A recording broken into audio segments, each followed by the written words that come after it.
We could have totally talked about, just. And we are recording. Oh, okay. Hi.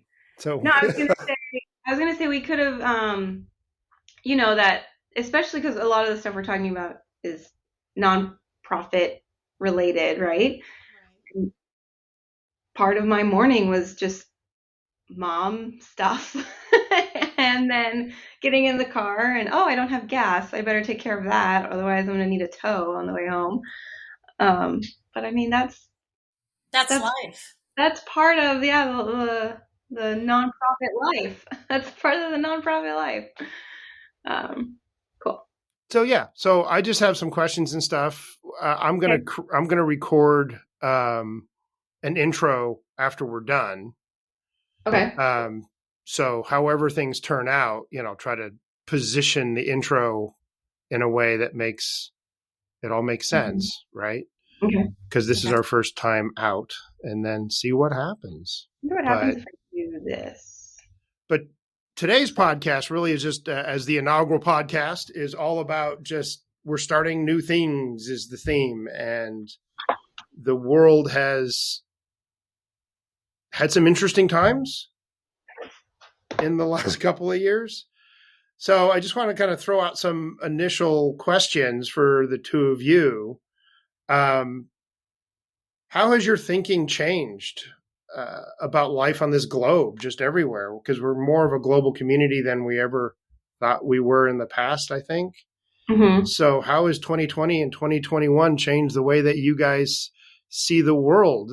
Keeping in mind that this podcast is about starting new things. It's like, where are we at now? Where are we going? I think I'm still figuring that out, Tom.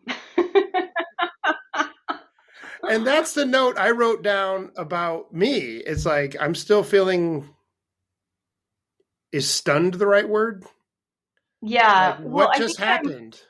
I'm getting re-stunned integrating back in. Like I was in so I had my first in-person conference like room meeting, and I couldn't figure out the damn technology.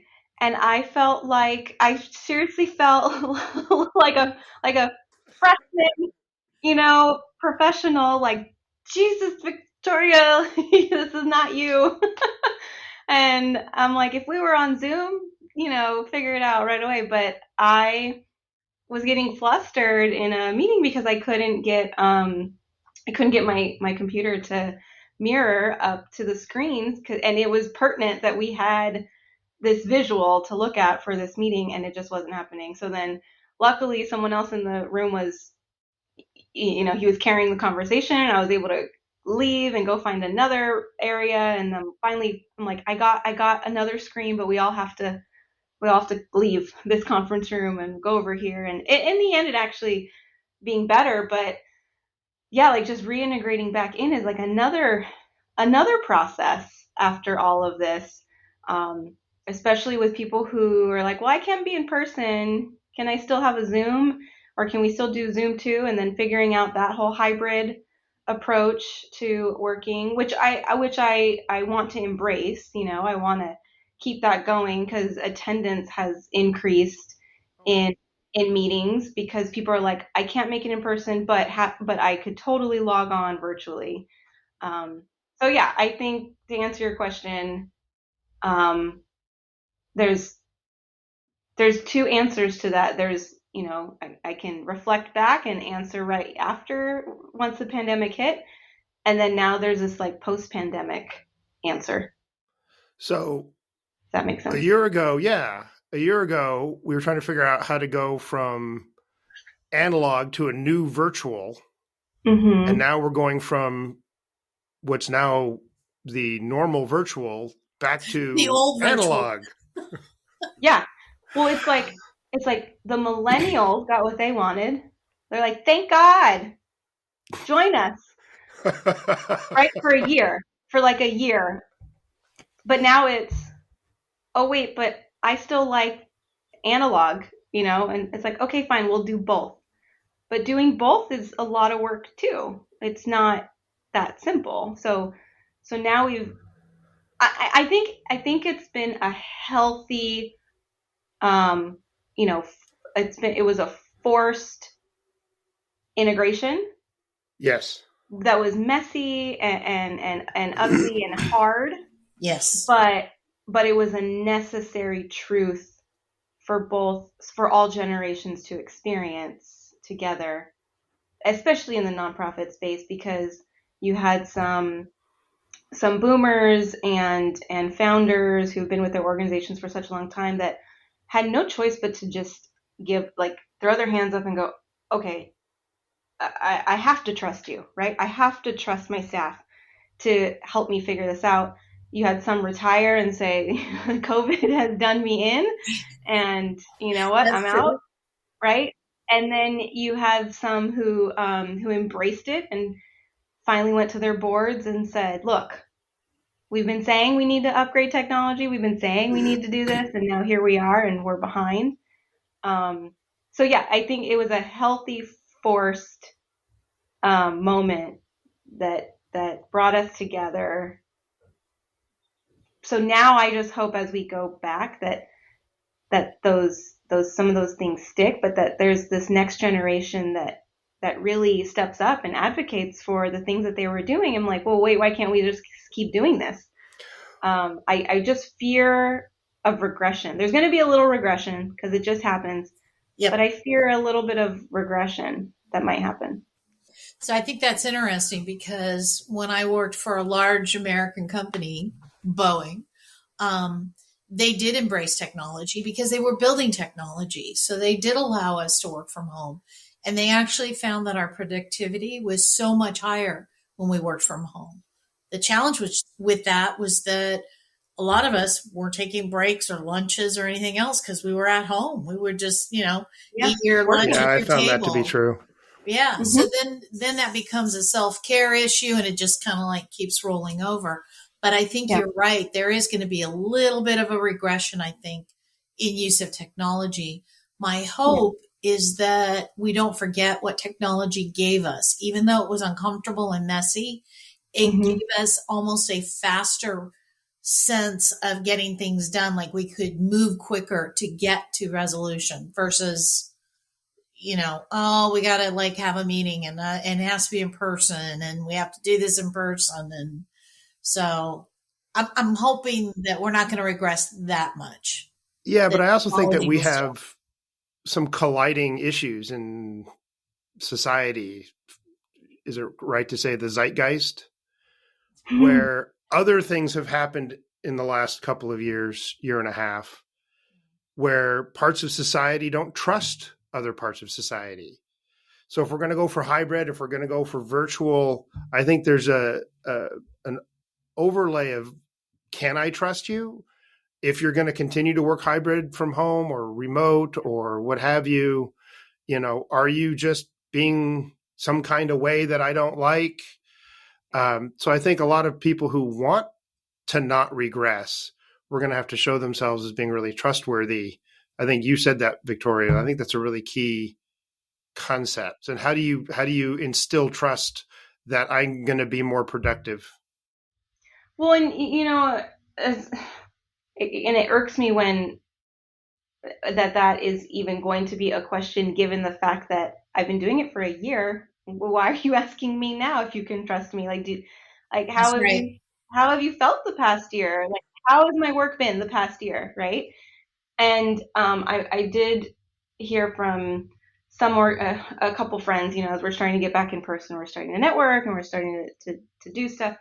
And I had a friend who shared, and she works, most 70% of the nonprofit sector is female. So she said, ironically, working for not all female, but predominantly, female led organization, that she was feeling this vibe of like, okay, you need to come back to work. And if you want to stay home, you need to ask for permission. And it's like, what happened to this female movement of, Empowerment. moms in the workplace and us proving like, look, I'm at home homeschooling, virtual teaching, and doing the job, and like all this stuff. and I have to ask for permission. Like am I gonna have to prove to you everything I did this past year at home? Like, I don't understand this. That's the regression, right? That's the regression of, well, we can go back now, so you should go back in. But why? Like, let's have a conversation. I mean, I think leaders need to take time to come together and pause and reflect and go, okay, what can we still do from home? Um, how can we take this opportunity? Someone said this the other day, and I think it was a fair question. How can we take this opportunity to really use it to focus on the quality of life of our employees? Like, this could Yes. be a Yes. great, especially for the nonprofit sector, because we're already burnt out from the work that we do. I mean, we do hard, mentally challenging work. I mean, it's exhausting. Compassion fatigue is a real thing. And if I was able to balance what I do for work with this understanding or knowing that my organization is understanding to give me time to work from home because it's just better for my mental health, right? Because it takes me 45 minutes to drive in traffic. Like, that adds to your mental health. And then you gotta go work with difficult clients. I mean, it's just this compiling of stressors. And then that's why a lot of us leave the sector or switch jobs, too soon. So I think that needs to be added to the equation, is how can we use this new work life as more about supporting our staff's mental health and our staff's way of living, especially when our pay is not comparable to other industries. So And that even ties to the globe behind you. You've got a freeway. yeah, sorry, And the other I don't move around. The light doesn't go on, so there's another thing I think. But I was going somewhere in LA the other day, and so I kicked up the SIG Alert website at a certain time in the morning and realized there's a lot of people in LA who are not rushing to commute back on the freeway. I was able to get somewhere where 2 years ago I would have never gotten there that quickly because of the time of day. And the freeways would have been all backed up. So and in LA, there's always this big marketing push where get onto the subway, get onto the Amtrak, get off the freeways. Well, this got us off the freeways, and now you're going to ask us to get back on the freeways? And we found an alternative that at least a couple of days a week, we can make the world a better place and stop burning so much gas and stuff. So that kind of leads to my next question, where... Well, can I add something to that? Yeah. Especially as it relates to what I just said too. So, like, my husband falls into that group of people that haven't had to commute for the past year. Can I tell you just how much that's also added to, like, our relationship and marriage? The fact that he doesn't have an hour commute in, an hour commute back. I mean, that adds a level of grouchiness to a person's day.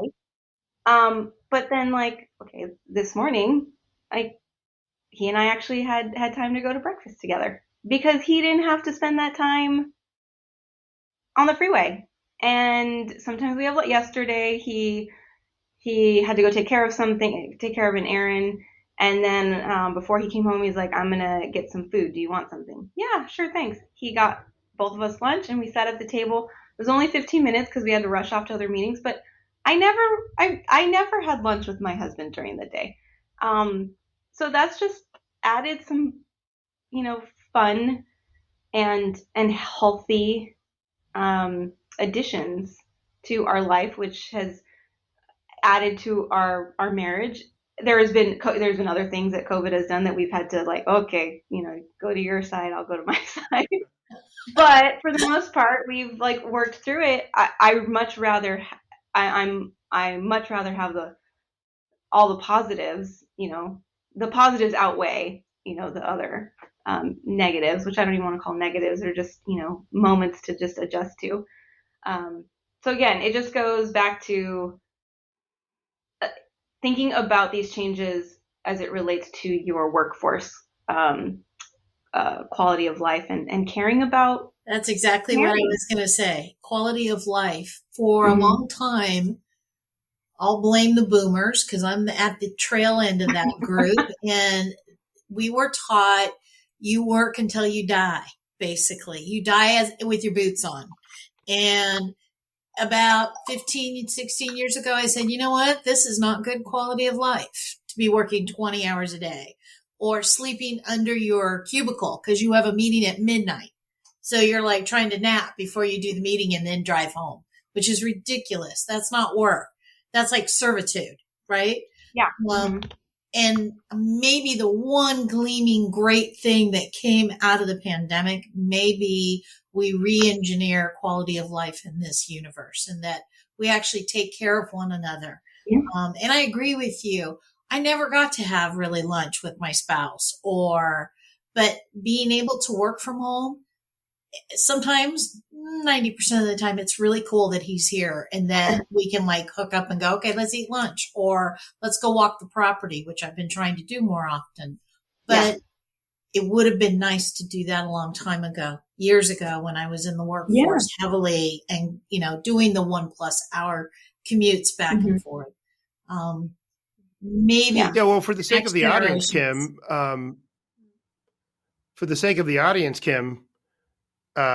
we should say that you didn't just make a small change to work from home. You moved I made a lifestyle to Texas from California.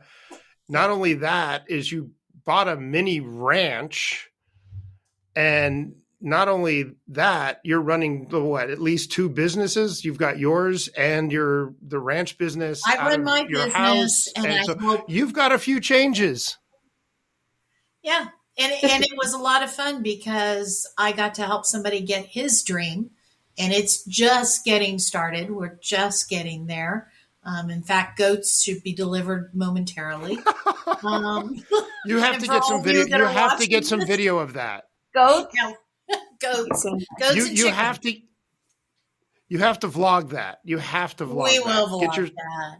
Are you kidding? He's so excited. He's got names of friends that are going to be named the goats. So watch it. You guys might end up being a goat or a chicken. So, yeah. But for us, his retirement is a working retirement, and my retirement eventually in a decade will be a working retirement. We saw our generations before us quit, stop doing things, and they atrophied away, and they stopped using mind, body, and soul to move along in the world. And both of us agreed we didn't want to do that. We didn't want to pass away or just move to dust because we stopped working. We wanted to have like other things in our lives. So the ranch is part of that. I'm still in for a decade because I have to make retirement numbers. Thank you, financial advisor. So it had to be a compromise. And I wish everybody that compromise. Everybody should have a dream that they want to do and be, and they go after it, period. It doesn't have to be a ranch. It could be anything, right?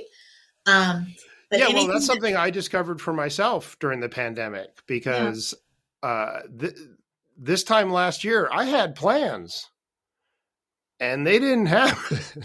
I think we all did. I think we all did too.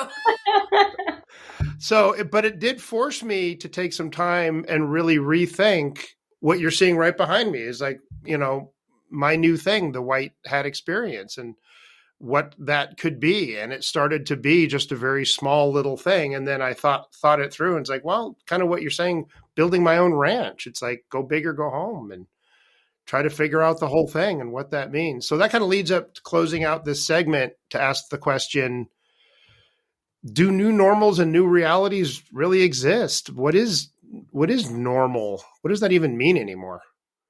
Because we're supposed to be returning to what? Well, I think so, and I hope so. I think the new normal is what we want to make of it, and it's up to the next generation to define that. It's really, really key that my generation my generation and younger, I need to come back to the workforce with a voice and advocating for, look, as long as you proved yourself, right? As long as you didn't just, kick up your feet and go, cool, I'm going to take a paycheck and just sit here. But for people like me who found a purpose and found a way to do it, come back and speak up and state your case and make it the new way. Yeah, it's kind of like answering the junior high question at the beginning of each school year. So what did you do with your summer? So it's like, can you answer the question? What did you do with your pandemic? Right. No, it's a great, was it A, Netflix, or B, did you do something and did you take advantage at the time? Right. Okay, it was a little Netflix. Come on. There was some good stuff. Yeah. A little bit Netflix, a little bit Hulu, all of those combined. Some Amazon, Prime. Yeah, I didn't. Yeah, I got to know a lot of my my new apps that I didn't know existed. I think I think the new normal is what you want to make of it, and I specifically say that for working moms, having been in the position I was in.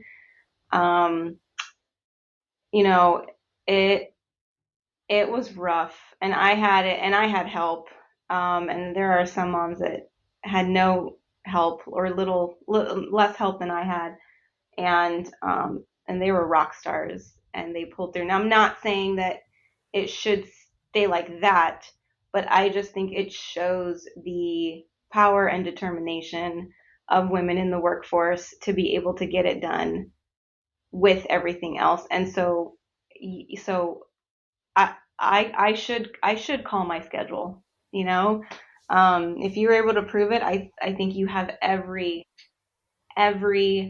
right to come in and say, no, I need and deserve that flexible work, environment. So yeah, so I Kim, can get it all done and have a good quality life. I think that's super fair. Yeah, Kim, let me ask you, because I feel like you're somebody in the years that I've known you who has a pretty good pulse of Southern California and all the mindsets and stuff. You're in Texas now. Yeah. Like kind of down there in Texas now. You have any observations as a new transplant as to kind of how the country is seeing what is normal and so on? So it's very different. I have a client here in Texas, one in Oregon and one in Louisiana. And I've had conversations with each along with my California clients, and they perceive normal differently than per se California. Like, Texas was masks off, let's go, work, we're over this. And that's kind of that go big or go home in Texas attitude, right? In Louisiana, my client has had to contend with a little bit more sensitivities and not a lot of vaccinating. So there's still this very awkward timing of people going out into the nonprofit world and working, et cetera. My client in Oregon, it's masks off, get down to work. What are we doing? That kind of thing. I think it's interesting working with different clients across the country and their perspectives on things, and their cultural differences than myself. It makes me think about things differently. And it makes me look at things and think, okay, they might have like a cool different way of thinking it or working it or whatever. So yeah, there's a lot of that going on right now. And I think in California, I'm getting a glimmer that it is masked off, so let's go to work. But I've spoken to a few friends and they're a little nervous about being back in daily in an office, 8 to 5, Monday through Friday. Like, they feel like going back to that grind is not going to necessarily be productive or creative for that matter. So Not sure where that's going to go. I'm kind of hoping that those that are going back to work are going to ravel the cages of boards and leadership and say, well, let's rethink this. Let's redo this. Well, I think I'll tell you for the nonprofits here at the Hive. So we're moving the space, and we're going to be drop-in only. We're not going to have private office space anymore, because they're actually, reporting back to us like, yeah, we've been able to make it work. And I mean, it'd be nice to have private office more for like storage purposes, but outside of that, a lot of their staff are good at home, especially because a lot of the nonprofits we serve are small, less than 1 million, and they're saving money on the rent. But they do want that space to drop in, to just feel like they're in an office environment around other people for the mingling, or for a team meeting or a board meeting, or hosting a workshop for staff. So we're moving to just that type of space, because it's being seen as not that it's not that imperative anymore. Yeah. It's not that imperative to have the office footprint that a lot of the folks had pre-pandemic. And case in point, I'm not sure you guys are on any list, but I'm on a list for furniture for sale in Southern California. And it's all nonprofits that gave up their operating space, and now they're trying to get rid of their couches and file cabinets and desks and stuff. And I was like, dang, I could use that couch for my office, but I can't get it from Cali to Texas. So hopefully I can find a list here. But I think that's what we were talking about in the beginning of this conversation, is how has technology moved programming and services along quicker and not have to be so regimented to a space, an operational space. Oh, yeah. I will be curious to see how that all falls out. I don't think we have enough data or information yet to, come to a conclusion or come to a thought. Well, and also, how has the pandemic changed nonprofit services? I mean, you had nonprofits jumping in, doing things that just they weren't doing before, and so now it's like, are you going to continue doing it? Does it make sense to keep doing it? Like, what's the status there? Yeah, and I think that's going to be important too. And there's the third question: what's really needed in the community? Like, where are the needs and changing and ebbing and flowing, or are they they getting worse? I don't know, because I think that question is real data right now. I think that question is corporate life and nonprofit life. I know one New York City banking firm said, no, we need everybody back in the office because we make deals face to face. That's our business.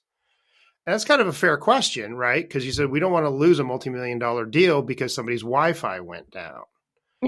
But at the same time, if you're an individual contributor, like I'm an instructional designer, so I sit at a desk and I make trainings all day long. Well, I don't really need to drive 10 hours a week to do that.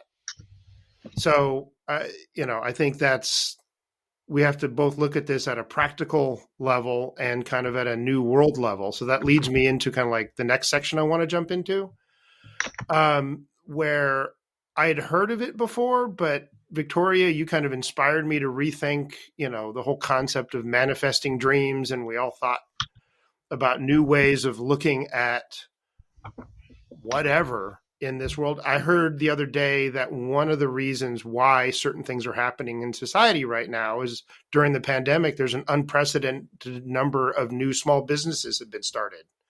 Yeah. And I'm one of them.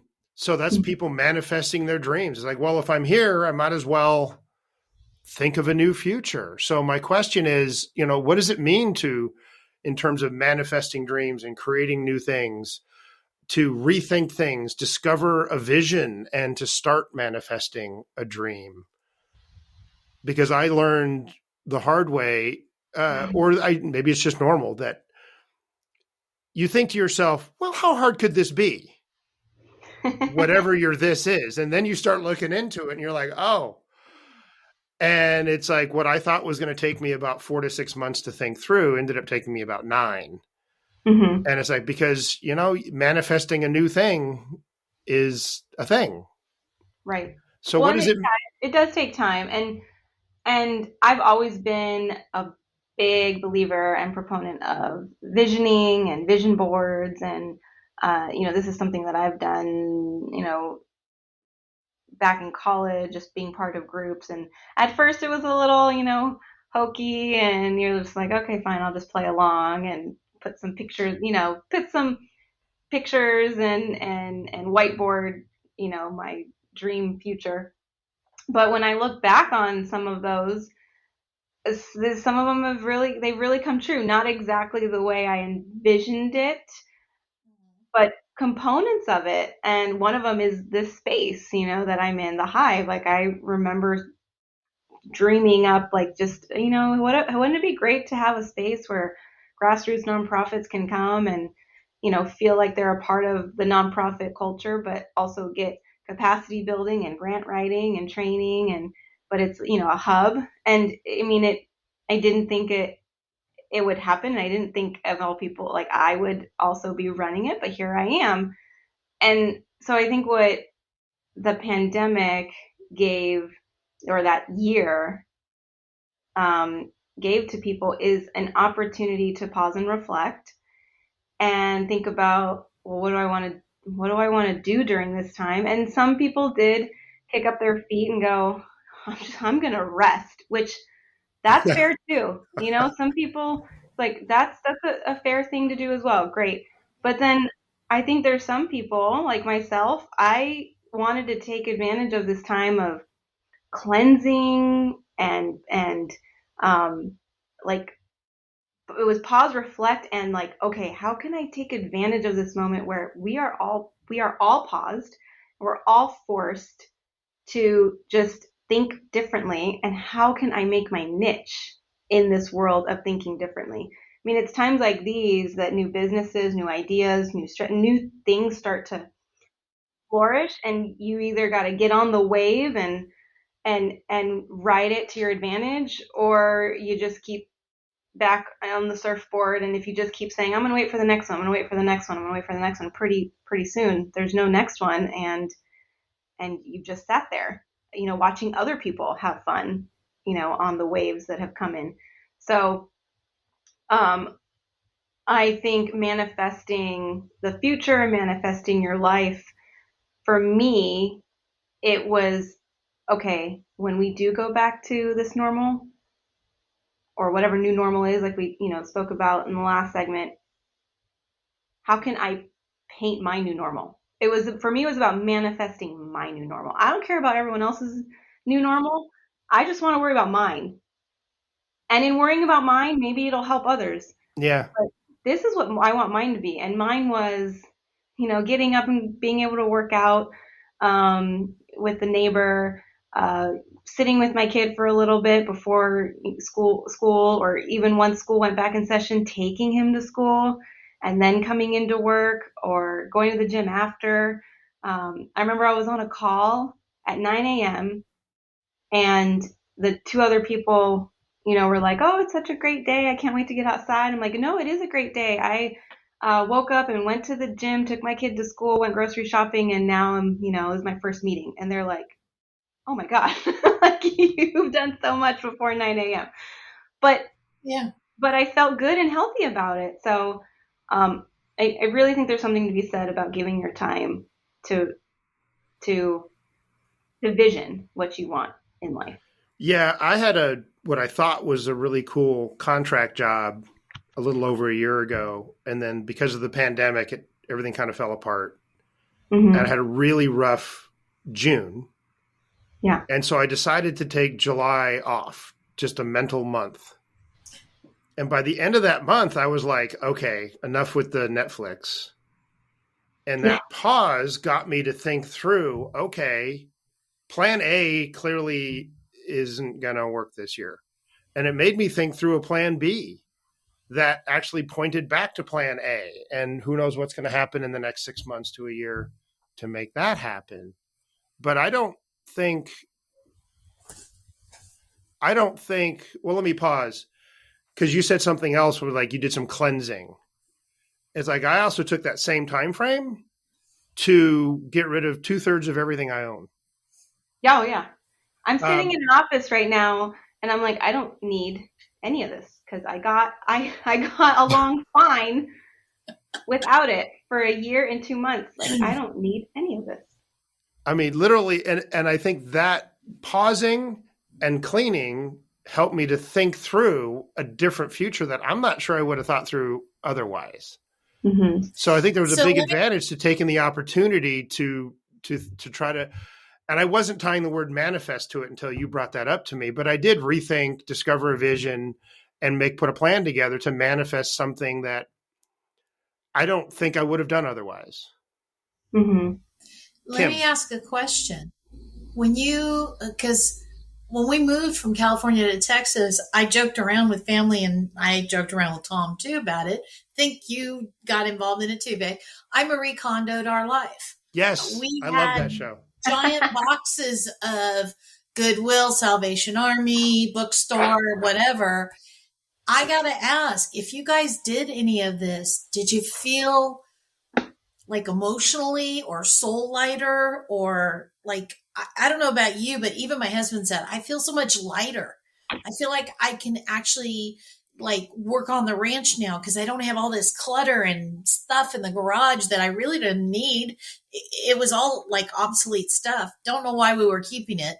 That's another thing. But was there a lightness?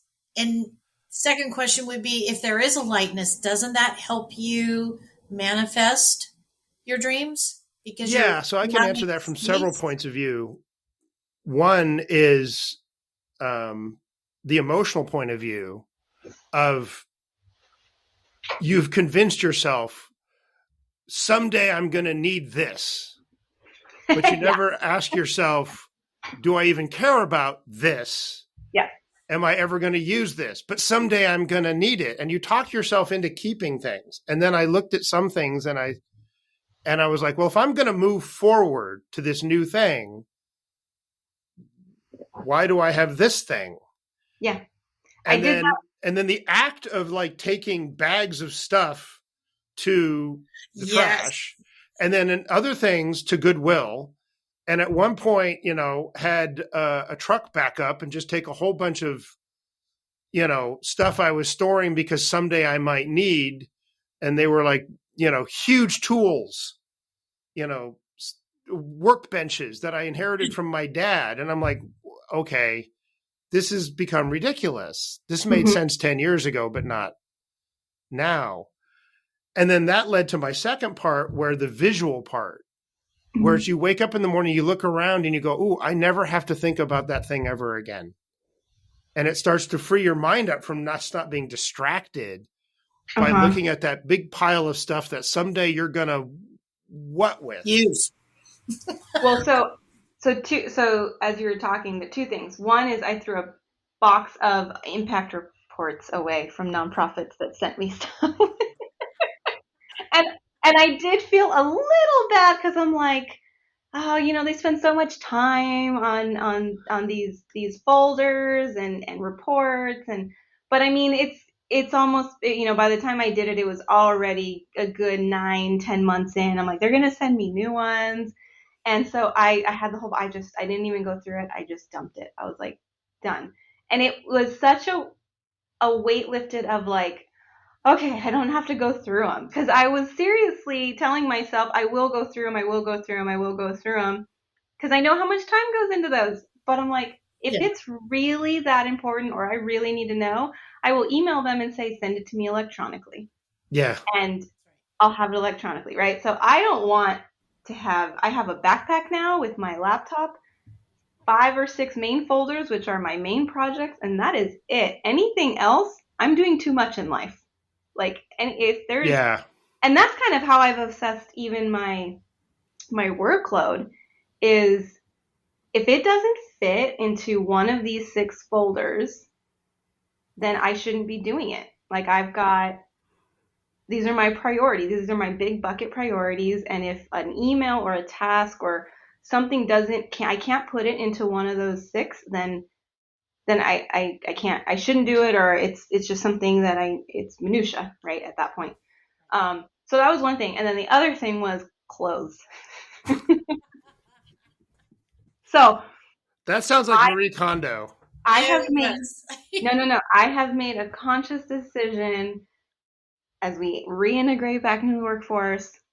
I am not wearing heels. Like I am done with heels. I have tennis shoes on right now. I mean, they're classy, work flats, but I just am like, no, I'm not going to do it. I'm not going to conform back to the typical female dress code. I'm still going to be professional. Universal female dress code, yes. I'm still going to be professional. I'm still going to, I'm going to meet HR standards. But if I don't want to wear, I'm not wearing heels. Yeah. Good for you. I agree. Freedom. When I Marie Kondoed my closet, I did the same thing. I have like a couple pairs of heels that are like fun heels, like Damien and Kim are going to go out. Yeah. But I figured in Texas, the next thing I'm probably going to want is a pair of really spiffy boots. So I'm kind of keeping my eye out for something rocking. But for the most part, it's pretty much flats, tennis shoes, something with color and fun. Yeah. When I travel, it'll be flats. Come on. You really think I'm going to be running down an airport aisle with heels on? No. Yeah. That's all kind of gone by the wayside. So the key to manifesting dreams is practical shoes. Well, again, it's just one of those things because we've spent to be completely honest, I've spent the last year in leggings and nice tops. Like that's just been my life. And I just can't go, it's just been too darn comfortable. And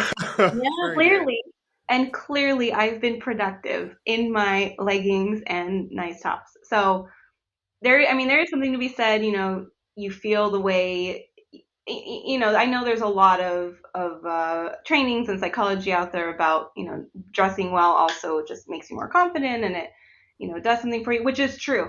I made sure every day I dressed. I mean, it wasn't in pajama pants. Like I got dressed, I put on makeup, I did my hair. Did the same thing. Yes. I still maintained that presentableness and it was healthy. For me, I knew it was a mental health thing because learning from maternity leave, you gotta keep some normalcy. And for me, that was that normalcy that kept me out of falling into depression or just falling into like a yucky feeling.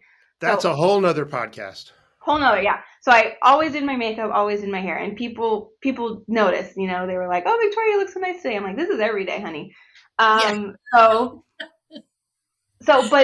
But in coming back to work, I'm like, no, I'm going to take advantage of this reintegration, and it's starting fresh, and in starting fresh, people are just going to get used to this. So, Kim. Yes. Because we have a few minutes left, and I'd like to ask you a question that might be able to close us out. Is as a grant writer, and you, Victoria, and I have been in parts of the nonprofit sector, and that's where we met for quite some time. So you have that point of view. You also have a corporate point of view. From your new Texas mindset and your background, for anybody who during the pandemic discovered that they have a vision, discovered that they have a new way of thinking about something, do you have 3 pieces of advice on how to start manifesting a dream? What should they do next? If they were to come to you and say, I have this dream, write me a grant, you would say and you're like, what would you say to them about manifesting their dream? Have you been on my phone calls? So recently I've gotten a lot of phone calls about that. I think a lot of it has to do for me, and I'm going to talk as a grant writer, is you kind of have to plan it out.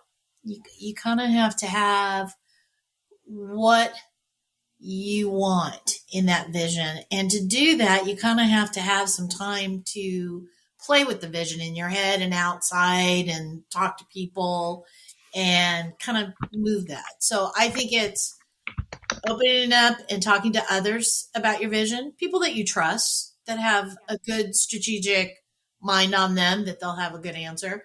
Plan it out a little bit. Don't get too ornery about the plan, because I'm going to guarantee you the plan will change, but kind of set it out so you know where you're going with it. And then the next thing would be probably, what's it going to be like when you fruition that plan? So I like people to think about, like, if we do this, what's going to happen? And I know that's a lot about like grants and outcomes and stuff, but knowing what the end result is kind of exciting. It kind of helps you like go, oh, you mean if I do all this, I'm going to go there? Oh, this is, so I like to think at the end, like, what are you really looking for? Yeah. What's the end game for you? Yeah. Those are my three. Kind of mixed up in a wild. And I think, I like that. And I think planning could just be like drawing it out. I mean, it doesn't have to be detailed writing plan. No, it could be just a line that says, I'm going to do this here and here and here. And boom, there we go. Like this. So this was my plan. Can't see it because it's just, but the glare. But I mean, this was my plan. And then 6 months later, poof. Yep. So, and it's frameable. Very good. I'm like, I need to frame this. It's my proof to the world that it works. It does. Very cool. Very cool. Victoria. Yes. Closing thought. About? Anything. About this? About anything. All of the above. Closing thought. I think the closing thought would just be, know what you want. I think that's the other thing that is struggling during times like these, is because sometimes there's so much pause and reflection freedom, it can be overwhelming. And so really know what you want and plan it out and not be afraid. Like, don't be afraid to dream. I mean, I feel like this was a chance for everyone to really pause, reflect, and dream something and plan it and give it a shot. Everyone's doing it. Everyone's doing the same thing. Don't fear judgment on it. I mean, or failure. Don't fear the failure, because the failure might produce something that's even better that you didn't even like step out of the box to look at. So if you're just saying, if you fail forward, and in failing forward, you will learn something. The best thing I did this year was, take on the Orange County Nonprofit Professionals Network group and poured my heart and soul into something that I've always wanted to do. It's something I dreamt about doing. I didn't know how it was going to manifest, but here it was right in front of me, and I had the time to it. I was able to justify it with my work because it's still nonprofit related, and I'm like, you know what, I'm going to take advantage of this time to do it, and I did. And so the other thought here, closing out what Kim was saying and what we've been talking about, is know it when you see it and say yes. I think we have a fear of saying yes to something when we don't realize it's actually in front of us, and it's like, you just asked for this and it's here. Like, know how to identify it and say yes and go for it. And case in point is this right here, Tom. I had in my head for months, like, I want a podcast. I have so much to say. I have a lot to say, but I don't have time to do all this. And then you show up and like, so I've been thinking, and I'm like, sure. Yeah. It's more personal for me, so it doesn't quite fit into, work. But if we keep it nonprofit related, I can make it work. but it's like I can't say no. I should not say no. I need to say yes because it's been in my head. It's been something I've been wanting to do. I've been saying I want to do it, and somebody, God has presented a person who is willing to help. I would be neglecting, that prayer that I've been putting out there if I say no. So I said yes. Yeah. So don't be afraid to say yes. Yeah, I think that's one of those things where it's like, it's been in my head. Don't Yeah. don't ignore those things that have been in my head. Kim. I'm going to piggyback on what Vic said about knowing what you want. We're really good in the universe about knowing what we don't want. Yeah. But we never quite step over the line and go, but I want that, or I want to do that. So I think it's like, maybe it's reverse engineering. Stop thinking about what you don't want and start thinking about what you do want. Yeah. I think that's especially in the nonprofit space, because that just reinforces scarcity. Exactly. And it just reinforces the scarcity mindset that we have. And so if we want abundance, well, then we need to think in abundance, and therefore we should think about what we want. But because we're so focused on what we can't or what we shouldn't or what we don't want, don't shit on me, don't count on me, that kind of thing. Yeah. Yeah. Sky's the limit. Yeah, for me, it goes back to something I heard the other day from one of my favorite musicians, where it's like, historically, the most impactful, long-lasting, enduring music has always come from somebody who made that music for themselves, for what they want, what was inside of them, and then they offered it to the world, as opposed to listening to other people tell them what kind of music they should make. Those things will flash and then burn out. But if it comes from within you, and there may be big segments of people that don't like that particular music, but you might find your niche, your crew, your people that do want that music. And that's why you should make it. And then, there is no definition for success. You have to kind of make it yourself and then go out and find it. And if it doesn't work, then do something else. But that's my closing thought. For sure. Good stuff. We did it. Yeah. We did? We finished? We just did it. There we go. We just, 3 minutes early because, somebody's got to go somewhere. So, and Victoria's light keeps going out. So I know, I'm trying to. Can't you do like the clap on? Oh, wait a second. Hold on. I'll be right back. Okay. All right, now I literally have to get up and walk over to a particular spot, which is annoying. You ready? Ready. What are we doing? Oh, like it. Oh, I want one of those.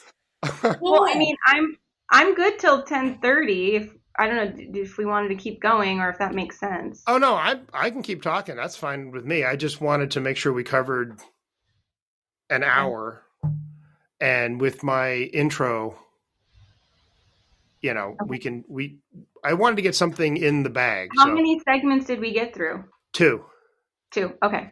Well, that was part of the experiment, is to figure out how we work together. And so, I've also got sharing stories about sharing new things that we've done and in the past. And then I wanted to tie in, we can do this on another podcast or now, enhancing and manifesting the world through people. And why is it so important that people are the important part of things? I know in my own life, my own new vision of the future has to do with everything exists within a framework and a structure, a business, a nonprofit that's registered or what have you. But within that, you have programs and departments and efforts and initiatives, right? Right. And then you have the resources that you need to make those things happen. But in between those two things, what ties those two things together is almost always people.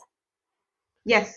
And they are a resource, but they're kind of a unique resource. And if you can't get people to put the program that needs to happen in corporate life, it's like whatever you're trying to do, a new product, a new sales initiative or what have you. Well, what do you need to give them to get the job done? But people are, I think 2020 kind of proved that, you can't just do without them. And if they have to work remotely, they have to work remotely. And then you have to find a way to make that work. And I think that's kind of the key. If the workforce steps up and says, no, we want a hybrid world. Right. They're going to have to step up and say, no, I want you to let me prove to you that you can trust me. And let's make this work. Right. Because I don't think there's a definition for normal anymore. And I don't think there will be for a long time. So we can start talking about people if you want. Okay. People. So it's like, so we've said that, and in corporate training, that's always been people are the most important resource that you have. How many times has HR said that? So the first question is, why? And I think in corporate life, it's obvious because you need certain skills and knowledge sets to get a certain thing accomplished to make money. But in the nonprofit sector, it's like, what could, do you guys know of a nonprofit that doesn't have people at the center? Like people, like serving people? Or just any nonprofit that delivers a nonprofit goods or services without people being involved, without volunteers, without. No. That's why nonprofits began or existed, to be volunteer led. Majority of nonprofits are volunteer led. It's a very small percentage of nonprofits that are in the multi-million-dollar range that support large staff. Majority of nonprofits are less than $500,000 and a workforce of volunteers. Yep. So we are mighty because of volunteers, which is why which also is sometimes to our detriment from a charity standpoint. People just assume that. There was a time in life I worked for an organization and the volunteers thought I was a volunteer. Like, I just thought you volunteered your time. I'm like, really? On a Tuesday night at 7:00 to train you all? And I have to have a degree to do this? That's dedication. Yeah. Yeah. They just don't get it, which is a whole nother topic, just understanding nonprofits in your community as the audience not being nonprofits, the audience being the general public. I think the general public has a lot to learn about our nonprofit community. I would agree. Mm-hmm. You, Tom, you're a great example of someone who entered. Well, we met because I was skill-based volunteering for you, and then it became a job for a couple of years. So it's like I would have never seen that coming. It's one of those things where, you just never know. And then here we are podcasting. Yes. So people are key, and in utilizing those people, volunteer or staff, I think this is for both. It's not just one or the other, because I think you do need to treat volunteers like staff if you want them to do. Oh, could not agree more. Right, what you want them to do. You got to onboard them the same, present them with goal. Unless it's like a one-day thing, right? Okay, this is just a one-day volunteer event, but still, you got to coordinate all that. But if you really want to take full advantage of a volunteer and their skill and their time and help them feel invested, then you've got to treat them like you would a staff member. But unfortunately, we don't even know how to treat staff members sometimes. And so we treat volunteers even worse. And so you got to set expectations, and you got to set onboarding and protocols and operating procedures. You got to give them enough to be self-sufficient and to do things on their own. Otherwise, then you, as the one paid employee, do get burnt out. Yep. Kim, I'd like to tie into your previous corporate experience, if I may, because as you and I, most of my experiences in corporate life and then some with Victoria in the nonprofit sector. And as you know, there's that old saying that you need to manage up, down, and sideways in your careers in corporate life. And, I used to do onboarding for new supervisors, and brand new supervisors sometimes were shocked to go. I would ask them the question, do you need to manage your boss? And really young, early 20 somethings would be like, oh no, my boss manages me. And then we'd go into this great conversation about how to manage up, how to manage your peers sideways, and how to manage below you, in the right ways. So what are your thoughts on engaging people at all levels, both, in corporate life, but also in nonprofits? Because Victoria has taught me when I worked for her that you can think of volunteers in a lot of different ways. And there's a risk of thinking of volunteers as a subclass or taking them for granted, even worse, that, they'll always show up. Well, you can't assume that they'll always show up. But this topic also ties to corporate life in that you just, now we hear of an extra large number of very skilled people working from home are not rushing back into the workplace physically. And they want to be managed in a certain way. What are your thoughts? Oh, so I did big question in corporate life. Yeah, it is a big question with lots of little answers.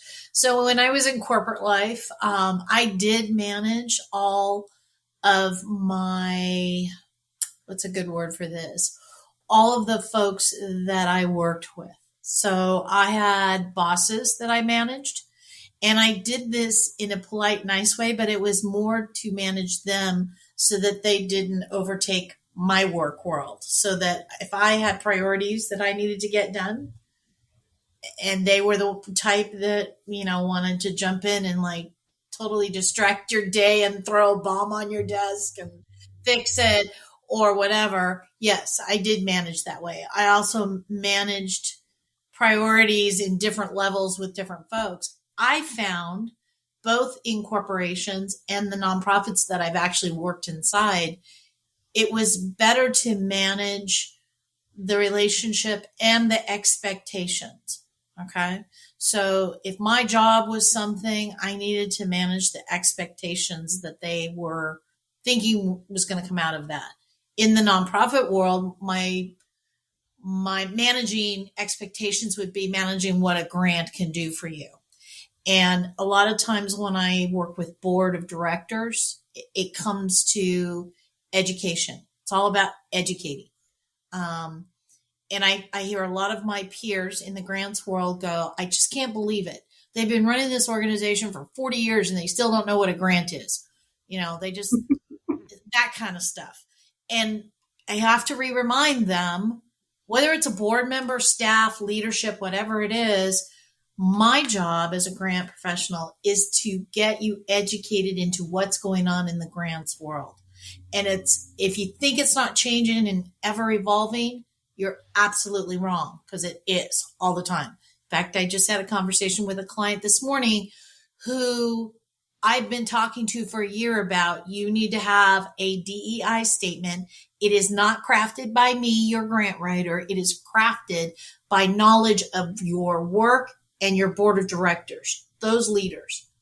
Well, guess what? We have a grant application that's sitting on my desk right here that needs a DEI statement, and they've spent 12 months not crafting it. So now we're into like panic mode. It needs to be done. Now I need to educate them. Why is it important to have that DEI statement? They think it's flavor of the month. Okay. And to be truthful, it kind of is a little bit. Come on, guys. It is. But there's a real situation going on in the world right now, especially in the United States, that we need to really look at what we want, not what we don't want, but what we want to happen in the universe. And to do that, I think that statement can be well crafted to tell this is what we want to do in the world. Okay. So I think it's a lot about not just managing priorities. I think it's about education. I think you have to educate, teach people, give them an experience so they can get it. Yeah. Does that make sense? Yeah. Mhm. It's really quick. It's a flavor of the month, but it's that flavor no one wanted to touch for a long time, and now it's 12 like, months, man, every month. and now it's like, here's your scoop. Everyone's gonna get a scoop. That's right. Can you give an example of a flavor? DEI kind of came in, but I'll tell So you what do you the mean one by, that so really for the people who don't know, what is a DEI? DEI is diversity, equity, and inclusion. And it is a topic du jour that has been on the front burner for nonprofits in the philanthropic sector for, help me here, Vic, 5, 6, 7 years. We've been talking about this. Yeah. But last year during the pandemic and with the racial strife and rioting and all the different things that went on during that year, it moved forward rapidly. Like it became something finally, like it had bones, if you will. Okay. Yeah. And so all those organizations that thought DEI was just going to be the flavor of the month, it's no longer the flavor of the month. It's an actual real thing. It's expected to be in your DNA now. Yeah, it has to be part of your And DNA. when Kim says flavor of the month, that's a typical phrase in the nonprofit world of like when people say what's the flavor of the month? Well, one year it's veterans, and next year it's foster care, and then the next it's like funders. Sustainability. Funders will lay heavy on a particular target population or a particular thing, and so then we as nonprofit professionals have gotten into the habit of like saying, oh, it was the flavor of the month. And so sometimes there's nonprofits that it's falls in their favor, right? Like, oh yay, homelessness. All vendors want to jump on homelessness, so grant money is coming in right now, right? So it's tied to the money trail. Yes, it's often tried to. Yeah, the money trail, yeah. And sometimes it's in a benefit of a nonprofit, depending on their mission, and then it can go backwards on a nonprofit. For several years, veterans, there was a great influx of funds, both federally, government grants, private grants, that was pouring into the veterans organizations, and then it'll shift somewhere else, and then it'll dissipate because of that. So it just that's what she means when it's the flavor of the month. Yeah, that kind of rings. Now I'm getting some flashbacks, Victoria. Flashback. Where I think we've been in rooms together where a flavor of the month was presented, and you and I knowing other people in the room. Yeah. And you think to yourself, that's not what other people think of the flavor of the month. So sometimes there can be a disconnect between the people at different levels on what you even understand is, oh, this is the most important thing. Yeah, not the most important thing. Yeah. It's the most important thing to you, and you want it to be the flavor, whoever you is presenting. Right. So, yeah, I'm just remembering some meetings that I don't want to overly describe, but you know what I'm talking about? Yeah, that's probably more of an internal flavor of the month thing, and then in Kim's world, there's nonprofit, societal, external factors that play into flavor of the month. So little different, but yes, there's organizations that can tend to move to one side, and they have to be educated. Like, that's not really fundable right now, but okay, if you want to do it, let's do it. But there's really not any money coming in for that. There's more money coming in for this. So maybe we should shift our efforts here for a bit because there's money here based on what my grant writer is saying versus spending time over here where there's not even a fee for service model, right, that exists for this, let alone grant funds. So and nonprofits have to weigh out, what do we choose to go for grants for, and then what do we choose to offset with private dollars or sponsorship dollars, or or service fees or whatever they're doing. Well, put that's just like knowing what the park marketplace wants and then trying to serve that need. So, and that's true both in corporate and in the nonprofit sector. So my question is, what say it should be, it should be, but sometimes in the nonprofit, well, most of the time, the nonprofit space is addressing something that nobody wants to put money towards. And so that's why you have these grassroots efforts that jump in and say, well, I want to take care of them, but in taking care of them, I need money. And if I need money, I need to prove that this is a problem and that I have the product to help the problem or fix the problem. And sometimes the product is a service that the client can't pay for. So in light of that, what is productive and valuable people engagement, and how do you know it when you see it to meet the needs that we're talking about? So productive and what again? Well, if you have a flavor of the month or you have a need you're trying to meet with your people, how do you define success might be a better way to put that. How do you know that what you're having your people do? You mentioned onboarding of volunteers. How do you know what you're having them do is valuable and productive? And how will you know the success when you see it? Oh, we're kind of getting into evaluation. I don't know if we want to open up that box, but it might just be observation. It's like, does the average nonprofit, program manager, if they're engaging with the environment and the people who are doing this stuff, are they recognizing success when they see it? They are, but they're not understanding probably the value of reporting it in a certain way. So I think what you're asking, and based on what you're asking, what I think needs to be shared is people in a nonprofit, because there's so many needs for a nonprofit to operate effectively, sometimes we get too siloed in that process. So we've got the person fundraising the money for the problem, the person servicing the problem, and then we've got the executive director managing the nonprofit for the problem. And then you got the finance person who's just like, I just need to know what this costs. And the person actually in the community doing what they love and serving the community gets to see the work and not really understand how their job helps the fundraiser raise more money, helps the finance person understand the numbers well enough, and helps the executive director know how to make better decisions for productivity and efficiency. And so unless all of them come together and share their needs and their frustrations as a workforce, then we as a sector don't thrive and don't grow.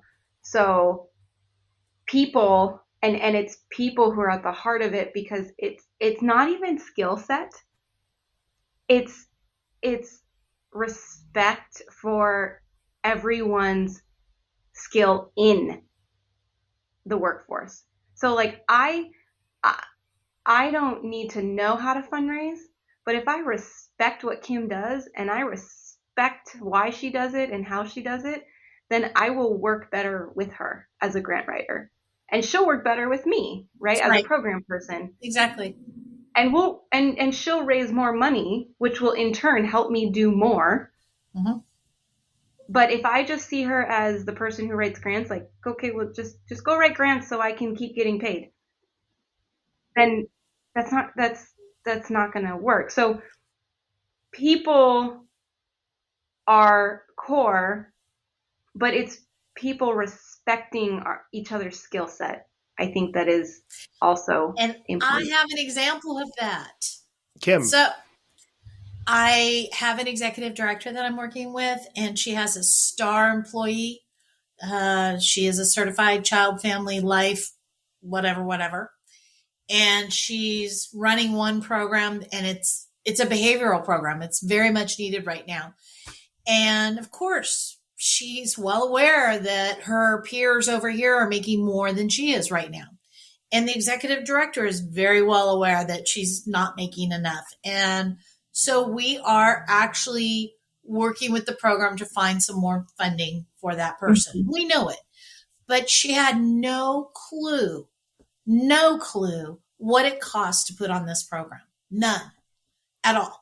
So when I wrote the narrative and I did the needs statement and I did the budget, I went back and the executive director and I scrubbed it. And then I said, you know what?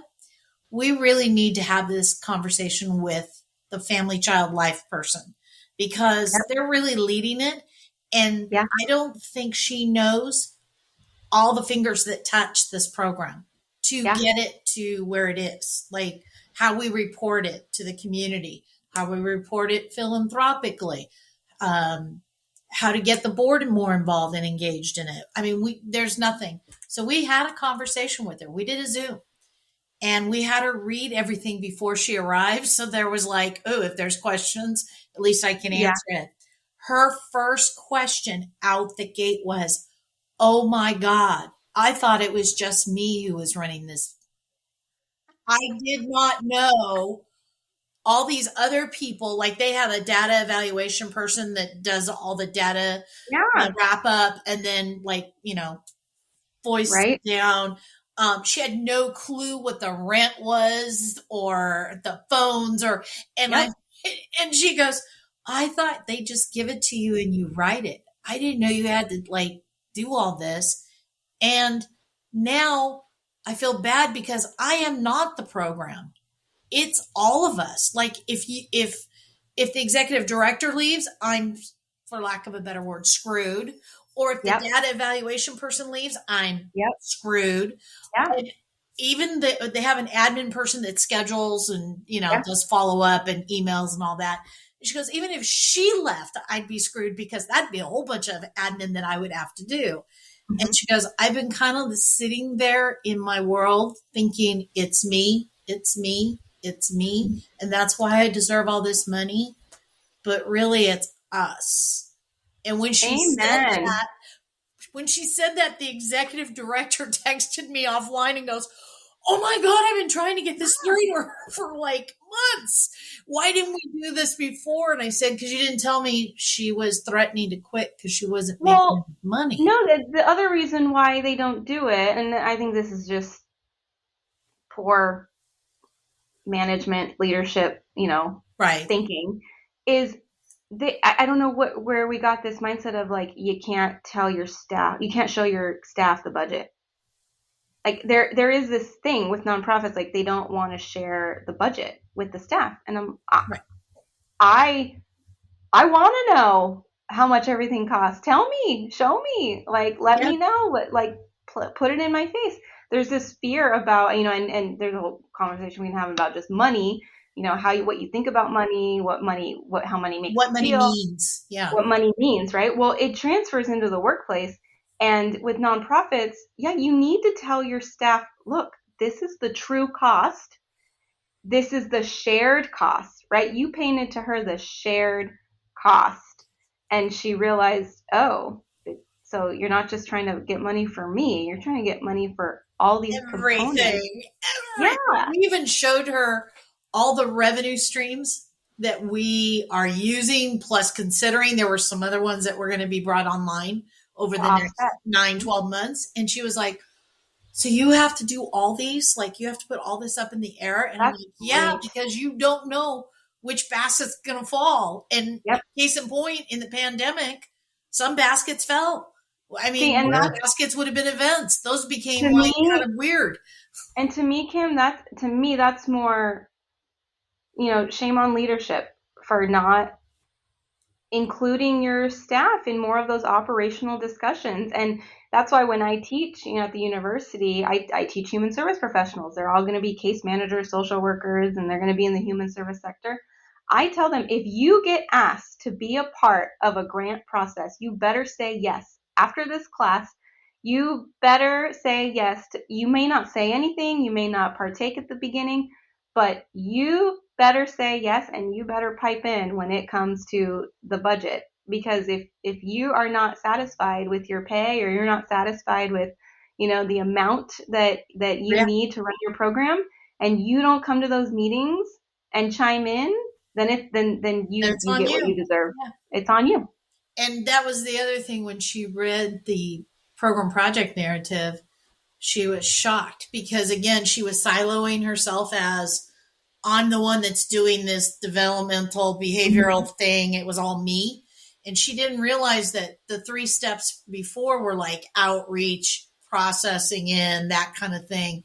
And then there were steps after her that she didn't realize. So again, her whole world was siloed into, I'm a $75,000, $80,000, child, family, and I should be paid this. And I'm like, sure, you should. I'm for it. But we also have all these other people that are involved in the process. Yeah. So that was an interesting conversation. But the executive director kind of was like on the fence about giving this employee all this information. I'm like, no, you give it to the mom. Yeah. Well, both in corporate and nonprofit, employees want to know the context in which they work. And in a nonprofit, if you're not going to make as much money as you can make in corporate life, having an understanding of, well, what am I giving this up for? And if somebody helps you put things into a context of, oh, this is where the budget works, this is where the resources are, this is how I relate to all those things, an employee or even a volunteer will have a better understanding of, this is why I'm giving stuff up for this. I know what it is that I'm sacrificing for. So they might be more willing to stick around a little bit longer. But if everything is a super secret decoder ring, it's kind of hard to believe in what's inside the black box. Well, and the hope is they'll hang in longer, because what I think happens is they just go somewhere else thinking it's going to be better there, and they realize they're in the same trap, and they don't know why they're in the same trap. Whereas if that first organization has just explained to them that this isn't our organization, this is just nonprofit. And that was one of the sentences I used. I'm like, you aren't like in your own little boat. You're like involved in a big boat of nonprofits that are all in the same situation, and they all have to look at where they've been and where they're going as far as like fundraising and revenue streams and et cetera. And I said, yes, you could go to Easter Sills and maybe they will pay you $85,000 because that's what she's been flying around. But I can guarantee you they're probably in a very similar position than what we are, because they're going to be struggling to find that. And so what it comes down to is, where do you want to be happy in this mess?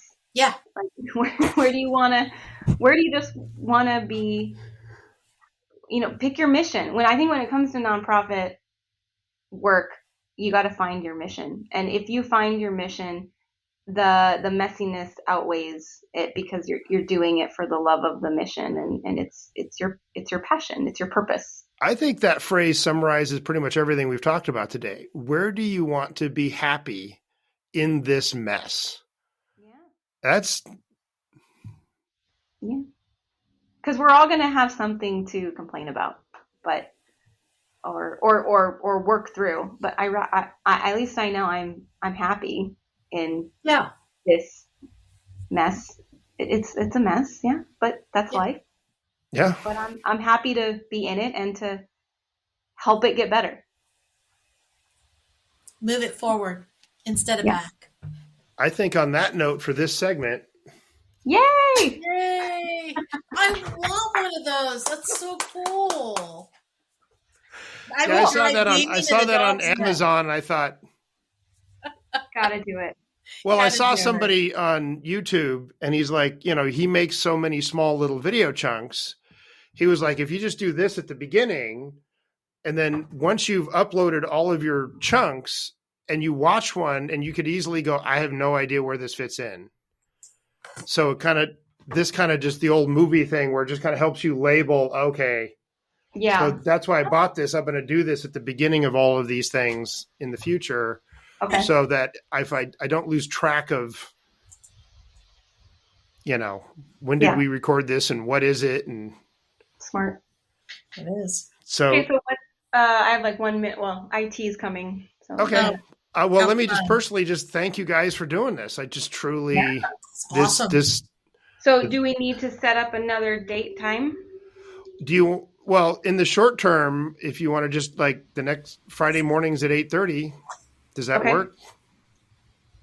Yeah. Fridays are pretty easy. Okay, as long I'm as going to stop recording move now. all deadlines off. Okay.